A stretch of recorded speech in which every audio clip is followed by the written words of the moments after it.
നമ്മൾ വളരെ കഷ്ടപ്പെട്ട് പൈസ സ്വരൂപിച്ചിട്ട് ഒരു എ സി വാങ്ങിക്കുമ്പോൾ അത് നിരന്തരം കംപ്ലൈൻ്റ് ആയി കഴിഞ്ഞാൽ നമുക്ക് വളരെ വിഷമം ഉണ്ടാകുന്ന കാര്യമാണ്. ഒരു എ സി വാങ്ങിക്കുമ്പോൾ ഏറ്റവും ഇമ്പോർട്ടൻ്റ് ആയിട്ട് ശ്രദ്ധിക്കേണ്ട കുറച്ച് കാര്യങ്ങളെ കുറിച്ചിട്ടാണ് നമ്മൾ ഇന്ന് ഈ ഒരു വീഡിയോയിൽ പറയുന്നത്. നമ്മൾ എ സി വാങ്ങിക്കുമ്പോൾ ആദ്യമായിട്ട് ശ്രദ്ധിക്കേണ്ടത് അവയുടെ ബ്രാൻഡാണ്. ഒരു എ സി വാങ്ങിക്കാൻ കടയിലേക്ക് പോകുമ്പോൾ തന്നെ ഏത് ബ്രാൻഡിൻ്റെ അല്ലെങ്കിൽ ഏതെല്ലാം ബ്രാൻഡിൻ്റെ എ സികളാണ് ഞാൻ വാങ്ങിക്കേണ്ടത് എന്നുള്ള ഒരു ചിന്താഗതിയോടുകൂടി തന്നെ കടയിലേക്ക് പോയി വാങ്ങിക്കുക. അല്ലാതെ കടയിൽ ചെന്നിട്ട് കടക്കാരൻ്റെ നിർദ്ദേശപ്രകാരം അവർക്ക് ഇഷ്ടപ്പെട്ട അവർ തരുന്ന എ സി വാങ്ങിച്ചുകൊണ്ട് നമ്മൾ ഒരിക്കലും വരാതിരിക്കുന്നതാണ് നല്ലത്. കടക്കാർക്ക് ഏറ്റവും കൂടുതൽ ലാഭമുള്ള അല്ലെങ്കിൽ കടക്കാരുമായി ഏറ്റവും കൂടുതൽ അലയൻസിലുള്ള ബ്രാൻഡുകളായിരിക്കും അവർ നമുക്ക് സജസ്റ്റ് ചെയ്യുന്നത്. അതല്ലെങ്കിൽ നമ്മൾ കണ്ടുമുട്ടിയ സെയിൽസ് റെപ്രസെൻറ്റേറ്റീവ് ഏത് ബ്രാൻഡിനെ പ്രതിനിധീകരിക്കുന്ന ആളാണോ അയാളുടെ ബ്രാൻഡിൽപ്പെട്ട എ സി ആയിരിക്കും നമുക്കവർ നൽകുന്നത്. അതുകൊണ്ട് തന്നെ ഏത് എ സികൾ വാങ്ങിക്കണം എന്ന് നമ്മൾ നേരത്തെ കണക്ക് കൂട്ടിയിട്ട് കടയിൽ പോയി ചോദിച്ചു വാങ്ങിക്കുകയേ ചെയ്യാൻ പാടുള്ളൂ. നമ്മളുടെ സാമ്പത്തിക സ്ഥിതിക്ക് അനുസരിച്ച് ആയിരിക്കണം നമ്മൾ എ സി സെലക്ട് ചെയ്യുവാൻ വേണ്ടിയിട്ട്. നമ്മളുടെ ഈ സാമ്പത്തിക സ്ഥിതി ഒരു ആവറേജ് രീതിയിലാണ് ഉള്ളത് എങ്കിൽ Godrej, Lloyd, Voltas, Onida, LG, Samsung മുതലായവ നമുക്ക് സെലക്ട് ചെയ്യാവുന്നതാണ്.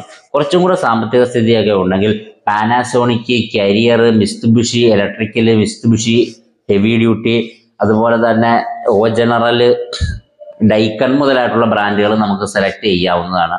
ഇവയെല്ലാം അത്യാവശ്യം നല്ല ക്വാളിറ്റി ഉള്ള എയർ കണ്ടീഷൻ ബ്രാൻഡുകൾ തന്നെയാണ്. ഇനി നമ്മൾ എ സി വാങ്ങിക്കുമ്പോൾ ശ്രദ്ധിക്കേണ്ടത് നമുക്ക് ആവശ്യമുള്ള സൈസിലുള്ള എ സി തന്നെ വാങ്ങിക്കുക. സാധാരണഗതിയിൽ 0.8, 1 ടൺ, 1.5, 2 ടൺ അങ്ങനെ വ്യത്യസ്തമായിട്ടുള്ള സൈസിൽ വലിപ്പത്തിലുള്ള എ സി നമുക്ക് അവൈലബിൾ ആണ്. നമ്മുടെ റൂം സൈസ് എത്രയാണോ അതിനനുസരിച്ചിട്ടുള്ള എ സി തന്നെയാണ് നമ്മൾ കൃത്യമായിട്ടും വാങ്ങിക്കേണ്ടത്. നമ്മുടെ ഒരു റൂം സൈസ് ഒരു 90 സ്ക്വയർ ഫീറ്റിനും 130 സ്ക്വയർ ഫീറ്റിനും ഇടയിലാണെങ്കിൽ 1 ടണ്ണും, 130 മുതൽ 170 വരെയൊക്കെ ആണെങ്കിൽ 1.5 ടണ്ണും, 170 മുതൽ 230 വരെയൊക്കെ ആണെങ്കിൽ 2 ടണ്ണിൻ്റെയും എ സി നമുക്ക് വാങ്ങിച്ച് ഉപയോഗിക്കാവുന്നതാണ്. അതുപോലെ തന്നെ റൂമിൻ്റെ ഹൈറ്റ് നോർമൽ രീതിയിലെക്കാട്ടി ഉയരും തോറും നമ്മുടെ ടണ്ണേജിനകത്തും വ്യത്യാസം വരുന്നതാണ്. റൂമിൻ്റെ സ്ക്വയർ ഫീറ്റ് അളക്കുന്നത് അവയുടെ നീളം എത്ര ഫീറ്റാണ്, അതേപോലെ വീതി എത്ര ഫീറ്റാണ് എന്ന് കണക്ക് കൂട്ടിയതിന് ശേഷം അവ തമ്മിൽ ഗുണിച്ചു കഴിഞ്ഞാൽ നമ്മുടെ റൂം എത്ര സ്ക്വയർ ഫീറ്റ് ആണെന്ന് നമുക്ക് കൃത്യമായിട്ട് അറിയാൻ സാധിക്കും. അതനുസരിച്ച് തന്നെയുള്ള എയർ കണ്ടീഷൻ വാങ്ങിക്കുക. അല്ലാതെ നമുക്ക് ആവശ്യമായിട്ടുള്ള റൂമിനേക്കാൾ ചെറിയ എ സി ആണ് നമ്മൾ വെക്കുന്നത് എങ്കിൽ നമ്മുടെ റൂം തണുക്കുവാൻ വേണ്ടി ഒരുപാട് സമയമെടുക്കുകയും നമ്മളുടെ എ സിയുടെ കംപ്രസറുകൾ നിരന്തരം വർക്ക് ചെയ്തുകൊണ്ടിരിക്കുകയും അപ്പോൾ കംപ്ലൈൻ്റ് ആവാനുള്ള സാധ്യത വളരെ കൂടുകയും ചെയ്യുന്നു. പുതിയൊരു എ സി വാങ്ങിക്കുമ്പോൾ അടുത്തതായിട്ട് ശ്രദ്ധിക്കേണ്ടത് അവയുടെ സ്റ്റാർ റേറ്റിംഗ് ആണ്. ഒരു നോർമൽ ബ്രാൻഡിൽപ്പെട്ട എ സി ആണ് ഉപയോഗിക്കുന്നതെങ്കിൽ നമ്മൾ ഒരിക്കലും 5 സ്റ്റാർ എ സി ചൂസ് ചെയ്യാതിരിക്കുക. സാധാരണ ബ്രാൻഡുകളുടെ എ സി ഒരു 3 സ്റ്റാർ റേറ്റിംഗ് ഉള്ള എ സി വാങ്ങിച്ച് ഉപയോഗിക്കുന്നതാണ് ഏറ്റവും നല്ലത്. കാരണം ഈ ഒരു എ സികൾ, എയർ കണ്ടീഷൻ ബ്രാൻഡുകൾ പവർ കൺസപ്ഷൻ കുറയ്ക്കുവാൻ വേണ്ടിയിട്ട് അല്ലെങ്കിൽ കറണ്ട് ചാർജ് കുറയ്ക്കുവാൻ വേണ്ടി പല ചെറിയ നുണുക്ക് പരിപാടികളും അവർ എയർ കണ്ടീഷനകത്ത് കാണിക്കുന്നു. സാധാരണയായിട്ട് അവർ ചെയ്യുന്നത് ഇവയുടെ കൂളിംഗ് കോയിലിൻ്റെയും ഔട്ട്ഡോർ കണ്ടൻസറിൻ്റെയും പൈപ്പുകളുടെ കനം കുറയ്ക്കുന്നു. പണ്ട് കാലങ്ങളിൽ അലൂമിനിയം കണ്ടൻസറുകളാക്കുകയായിരുന്നു ചെയ്യുന്നത് എങ്കിൽ ഇപ്പോൾ എല്ലാ കസ്റ്റമേഴ്സും കോപ്പർ ആണോ എന്ന് ചോദിച്ചു വാങ്ങിക്കാൻ തുടങ്ങിയപ്പോഴത്തേക്ക് ഈ കോപ്പർ കണ്ടൻസറിൻ്റെ തന്നെ പൈപ്പിൻ്റെ തിക്നെസ് കുറയ്ക്കുന്നു. ഈ പൈപ്പിൻ്റെ തിക്നെസ് കുറയുമ്പോഴത്തേക്ക് ഹീറ്റ് വളരെ പെട്ടെന്ന് ട്രാൻസ്ഫർ ആയി പോകുന്നു. പൈപ്പിന് കനം കുറയുമ്പോഴത്തേക്ക് ഇതിനകത്തുള്ള ഈ ചൂട് വളരെ പെട്ടെന്ന് ആ പൈപ്പിന് വെളിയിലേക്ക് എത്തുന്നു. ഹീറ്റ് ട്രാൻസിഷൻ വളരെ പെട്ടെന്ന് നടക്കുന്നു. എ സി കുറച്ചും കൂടി എനർജി എഫിഷ്യൻ്റ് ആയിട്ട് മാറുന്നു. പക്ഷേ ഇങ്ങനെ പൈപ്പിൻ്റെ കട്ടി കുറയുമ്പോൾ പൈപ്പ് ലീക്ക് ആവാനുള്ള സാധ്യത വളരെ കൂടുതലാണ്. പ്രോപ്പറായിട്ടുള്ള രീതിയിൽ എഫിഷ്യൻസി കൂട്ടണമെങ്കിൽ ഔട്ട്ഡോർ യൂണിറ്റിൻ്റെ വലിപ്പം വർദ്ധിപ്പിച്ച് കണ്ടൻസറിലെ പൈപ്പിൻ്റെ എണ്ണം കൂട്ടുകയാണ് ചെയ്യേണ്ടത്. ഇങ്ങനെ എണ്ണം കൂട്ടുന്നത് സാമ്പത്തികമായിട്ട് നല്ല ചിലവ് വരുന്നത് കൊണ്ട് ഇവർ പൈപ്പിൻ്റെ തിക്നെസ് കുറച്ചിട്ട് അങ്ങനെ എഫിഷ്യൻസി കൂട്ടുവാൻ വേണ്ടി ശ്രമിക്കുന്നു. അതേപോലെ തന്നെ വേറെ പല മാർഗങ്ങളിലും ഇവർ എനർജി എഫിഷ്യൻസി കൂട്ടാൻ വേണ്ടി ശ്രമിക്കുന്നു.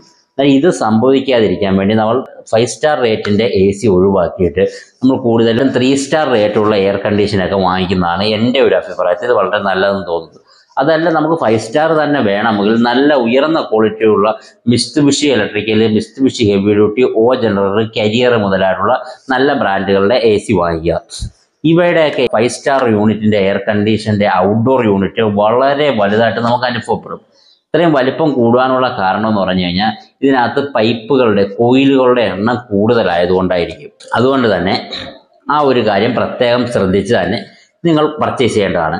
ഇനി എ സി വാങ്ങിക്കുമ്പോൾ അടുത്തതായിട്ട് ശ്രദ്ധിക്കേണ്ടതെന്ന് പറഞ്ഞാൽ നമ്മൾ എ സിക്കകത്ത് ഉപയോഗിക്കുന്ന ടെക്നോളജിയാണ്. ഇപ്പോൾ നോർമൽ എ സികളും ഇൻവെർട്ടർ എ സികളും നമുക്ക് അവൈലബിൾ ആണ്.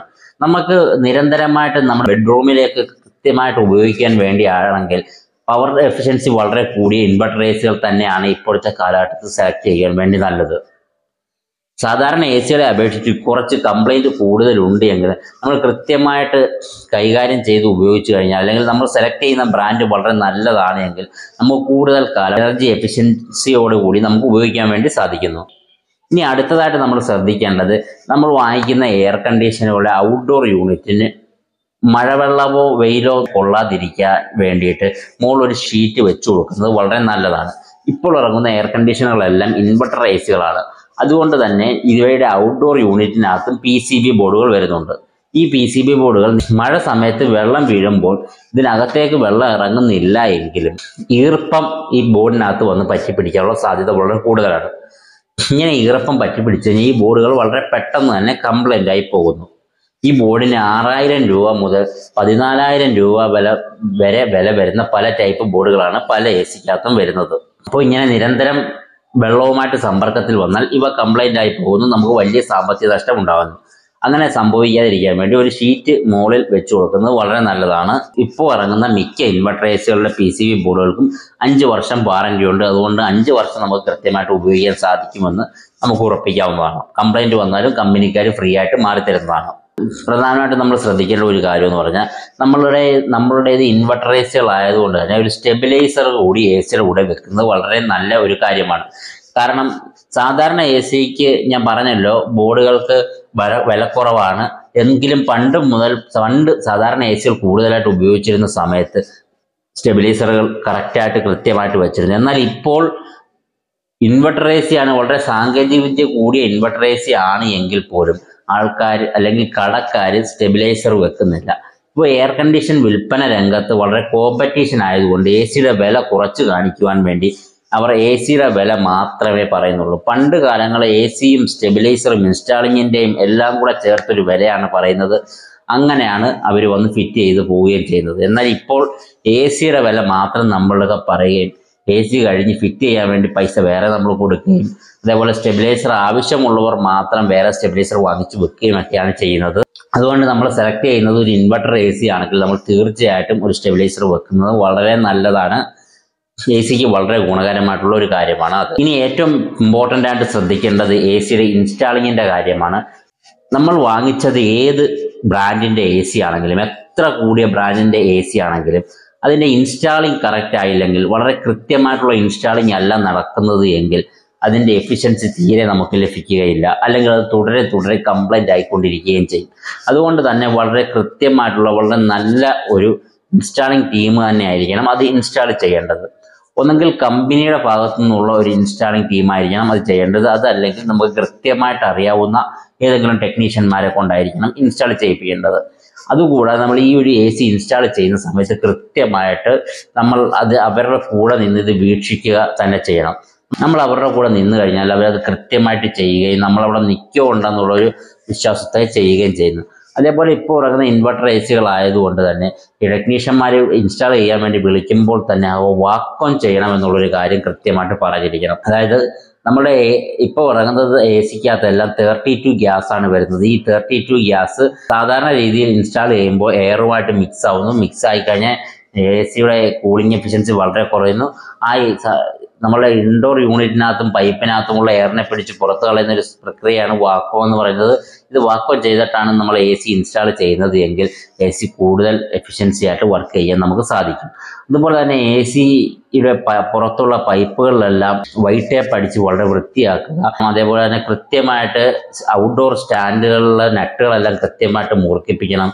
ഇത് മുറുക്കിയില്ലെങ്കിലും വൈബ്രേഷനായിട്ട് ഗ്യാസ് ലീക്ക് ആയി പോകാനുള്ള സാധ്യതയുണ്ട്.